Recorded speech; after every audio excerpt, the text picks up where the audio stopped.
সুপ্রিয় দর্শক শ্রোতাবৃন্দ, সবাইকে আমার চ্যানেল সাধারণ আলাপে স্বাগতম। আশা করি আপনারা সবাই ভালো আছেন। আজ আমি আপনাদের জন্য নিয়ে এসেছি আমার লেখা একটি ছোট গল্প শোনাতে। এই গল্পটি আমি 2016 সালে লিখেছিলাম। তো এই লেখাটি আসলে কোনো গ্রন্থে প্রকাশিত হয় নাই। তো আমি সেই গল্পটি আপনাদেরকে এখন পড়ে শোনাবো। আশা করি পুরো গল্প জুড়ে আপনাদের সঙ্গ পাবো। এই সাথে আমার এই চ্যানেলটিতে যারা অলরেডি সাবস্ক্রাইব করেছেন এবং আমার ফেসবুক পেজের ফলো দিয়েছেন, তাদের প্রত্যেককে অসংখ্য ধন্যবাদ জানাই। পাশাপাশি যারা আমার ভিডিওগুলো দেখছেন অথচ আমার ফেসবুক পেজে ফলো দেন নাই, লাইক দেন নাই এবং ইউটিউব চ্যানেলের ভিডিও দেখার জন্য সাবস্ক্রাইব করেন নাই, তাদেরকে আন্তরিকভাবে অনুরোধ করব আপনারা খুব দ্রুতই আমার ফেসবুক অথবা ইউটিউব চ্যানেলের সাথে সংযুক্ত হবেন নিয়মিত ভিডিও পেতে। তো চলুন শুরু করি আজকের ছোট গল্পটি। কিছুদিন আগে এক ডিস্টার্ব মোবাইল ঠিক করতে গিয়েছিলাম যমুনা ফিউচার পার্কে। যমুনা ফিউচার পার্কের এক মোবাইল সার্ভিস সেন্টারে, যেখানে দুজন অতি স্মার্ট ছেলেকে দেখে মুগ্ধ হয়েছিলাম। তাদের কথাবার্তা, চাল চলন পুরো দস্তুর পেশাদার একজন চেহারা। নিজে বুড়ো হয়ে যাচ্ছি দেখে ইদানিং এমন তেজদীপ্ত সুন্দর মুখগুলো দেখলে নানা ধরনের কৌতূহল আমাকে বেশ খুঁচিয়ে তোলে। মনে হয় নিজের জীবনের ফেলে আসা কিছু ভুল থেকে দেরিতে পাওয়া শিক্ষাগুলো ওদের আগেই দিয়ে দিই।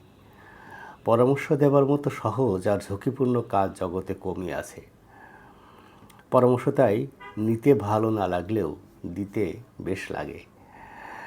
তেমনি এক ভালো লাগা কৌতূহল, অতঃপর দুজন ছেলের একজনকে হঠাৎ বলে ফেলা, আপনাদের সার্ভিসে আমি খুবই খুশি, সাথে আপনার এমন সুন্দর ব্যবহার। ধন্যবাদ স্যার, আমরা সবসময় আমাদের সম্মানিত গ্রাহকদের ভালো সেবাটি দেবার চেষ্টা করি। এমন অদ্ভুত মুখস্থ শব্দ শুনে মনে হলো 2008-9 সালের কথা, যখন গ্রামীণ ফোন সেন্টারে নতুন রিক্রুট হওয়া ছেলে মেয়েগুলোকে এমনভাবে কথা বলার ট্রেনিং আমি দিয়ে থাকতাম। আজ এই সার্ভিসিং সেন্টারের ছেলেটার কথা শুনে মনে হলো একই কথা শিখেছি আমি এমনই একভাবে, এমনি করে বললেই তবে চাকরি বাঁচিবে। একখান যন্ত্রের মতো বলে যাওয়া কথাগুলোর মাঝে কোনো আত্মপ্রত্যয়ের অভাব নেই, নেই কোনো আবেগের বাড়তি বিড়ম্বনা। তার কথা বলার ভঙ্গি দেখে তাকে দ্বিতীয় প্রশ্নটা ইংরেজিতে না বাংলায় করব তা নিয়ে কিছুটা দোটানায় পড়লাম। শেষতক একটু স্বাভাবিক হয়ে বললাম, ভাই কিছু মনে করেন না, আপনার সাথে একটু ব্যক্তিগত আলাপ করতে পারি? আশেপাশে কি যেন দেখলো ছেলেটা, তারপর বেশ গম্ভীর মুখে বলল, শিওর স্যার, বলুন কি জানতে চান? আপনি কোন পর্যন্ত লেখাপড়া করেছেন? আমার এমন প্রশ্ন সে অনেকবার শুনেছে মনে হলো। খুব স্বাভাবিক ভঙ্গিতেই বলল, আমি স্যার ইলেকট্রিক্যালে অনার্স করছি, সেকেন্ড ইয়ারে আছি। কি একটা প্রাইভেট ইউনিভার্সিটির নাম বলল, এখন আর তা মনে করতে পারছে না, তবে সেটি প্রথম সারির বিদ্যাপীঠ বলেই মনে হলো। তাকে আরও অনেক কিছু জিজ্ঞাসা করতে মন চাইলেও সে সুযোগ নেই, পিছনে দাঁড়িয়ে থাকা অন্য অনেক গ্রাহকের জন্য, লাইনে বিস্তর কাস্টমার। আমি তবুও একটু নাছোড়বান্দা হয়ে বললাম, আপনার অনেকখানি সময় নিয়েছি, আর একটি প্রশ্ন করতে খুব মন চাইছে। এবার বেশ স্বাভাবিক উত্তর, জি স্যার বলুন। আচ্ছা, একটা অতি ব্যক্তিগত প্রশ্ন করি, আপনি কি শরৎচন্দ্রের দেবদাস উপন্যাসটি পড়েছেন?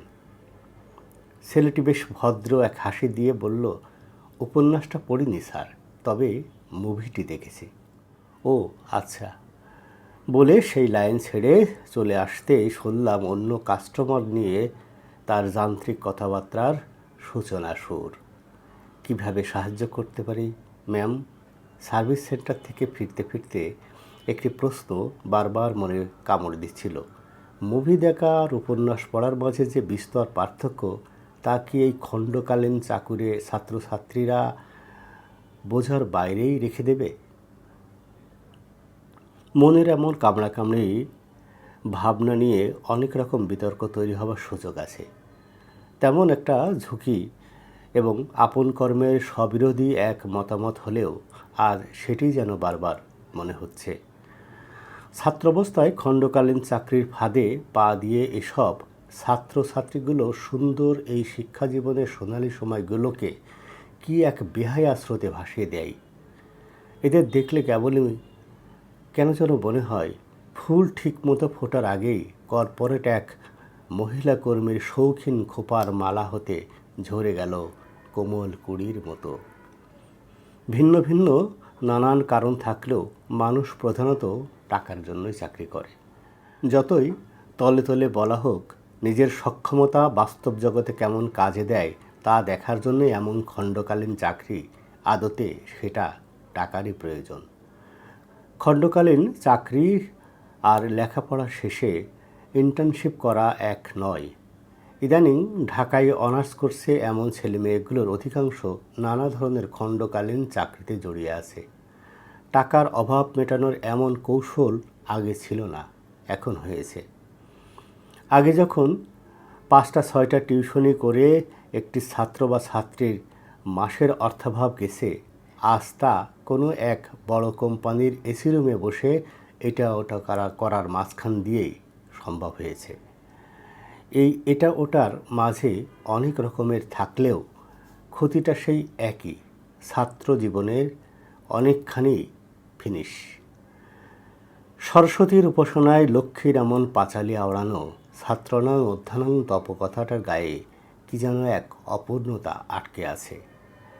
কি যেন নেই এইখানে, যেখানে উপন্যাসগুলো হয়ে যাচ্ছে 2-2.5 ঘন্টার ঝলমলে এক সিনেমা মাত্র। সবাইকে অসংখ্য ধন্যবাদ জানিয়ে আজকের আয়োজন এখানে শেষ করছি। সবাই ভালো থাকবেন। সবাইকে অসংখ্য অসংখ্য ধন্যবাদ।